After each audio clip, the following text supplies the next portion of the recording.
Three, two, one. Hello guys, and welcome back to the channel. CP Reports here. So today was the assisted dying bill in voting in Parliament and debate. So I was going to try and go to it today, but I didn't get up to it. But I watched the debate at home, and they're just a couple of clips I'd like to show you, and then I'll give you the results as well of the vote. So this clip of this MP, I can't remember her name, but where she was from, was very moving, I found. And I'd just like to play it to you now and show it to you. And then we'll go into other sides of the debate and what I felt and stuff like that as well.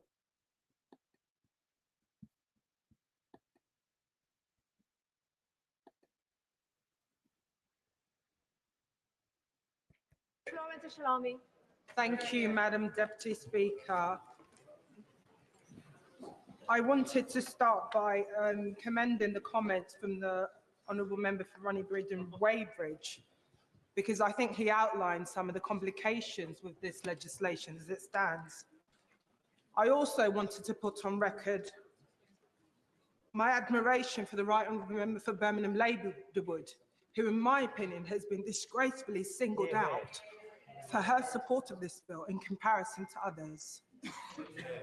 The bill before us today is potentially the most consequential piece of legislation that's been considered during my time in this House.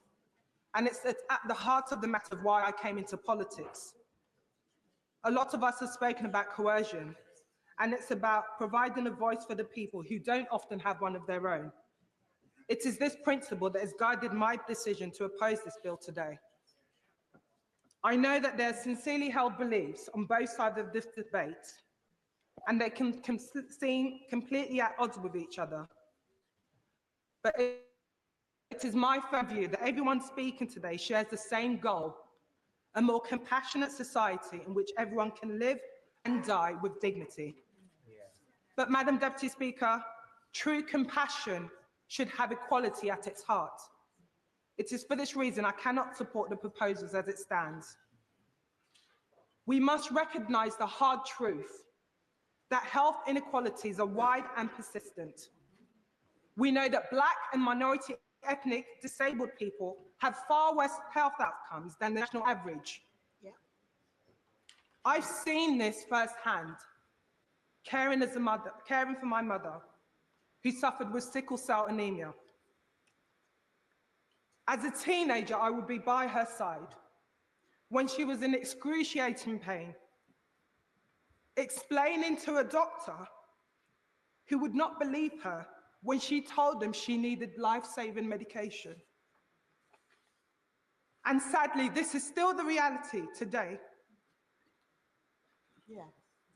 I'm reminded of the death of Evan Smith on the 25th of April at North Middlesex Hospital.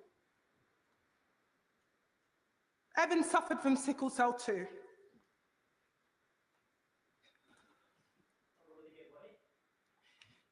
He was in so much pain that he had to ring 999 from his hospital bed because he was denied oxygen and basic care by the doctors. Yeah.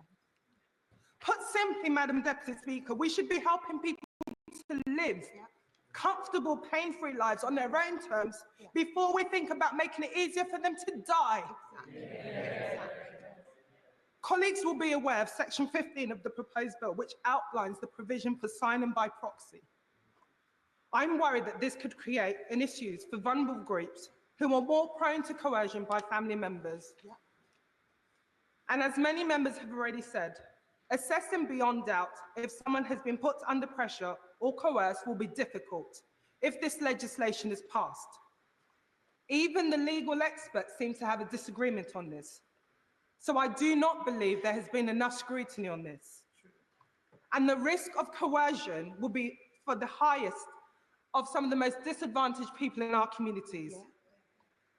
As a society, we risk pushing people to seek an early death. I cannot in good conscience support this. Yeah. My late mother lived with chronic illness all her life. And I knew that one day her pain would be too unbearable for her, but she did not let that limit her. She wanted to live. And I believe this bill would protect the wishes.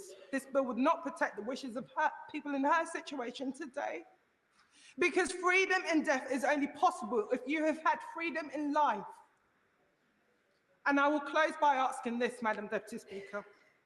How can we be possibly satisfied that this bill would deliver equality and freedom in death when we do not yet have this in life?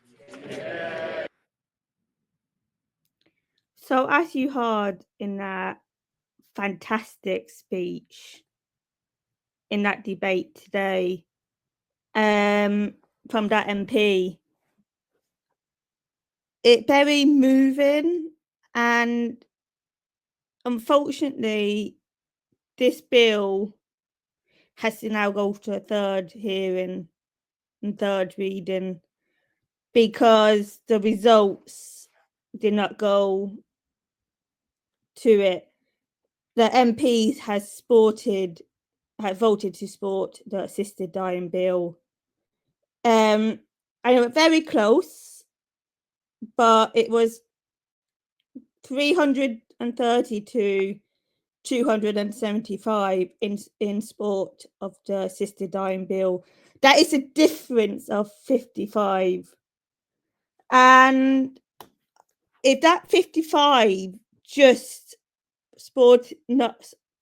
basically just went against it, that would not be going to a third reading. I'm going to show you this clip now from the demo outside of the outside Parliament today by a disability group.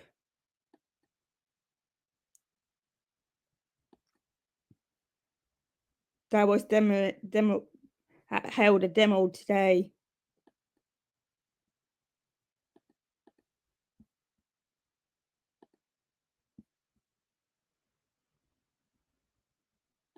Assistance to leave! Not to die! Assistance to leave! Not to die! Assistance to leave! Not to die! Assistance to leave! Not to die! Assistance to leave! Not to die! So there was groups up at Parliament today outside demoing and holding protests today with hope that that this bill would not get passed. Unfortunately, it has got passed to a third reading. This is not on, and people with a disability will, if this bill comes in, they will be assisted to die. And I do not think that's right myself. So I am asking you to join this fight to stop this bill getting passed at the third hearing in a couple of months. And if we can do this to aid this disability community, and bear in mind, these are adults that this bill is targeting, not youth, adults. If it was targeting youth, the likes of Alfie Evans and a couple of other children who hospitals basically decided that it was their time to die. But unfortunately, this is for adults. And I will go into more details in another video on what is the assisted dying bill. And I will go through the bill with you once it gets published. but it needs to not get passed, guys. So please join this fight and support this bill not getting passed by Parliament. So I'm going to end this video here. You know what coming. Keep safe, respect, and I'll see you in the next video, guys.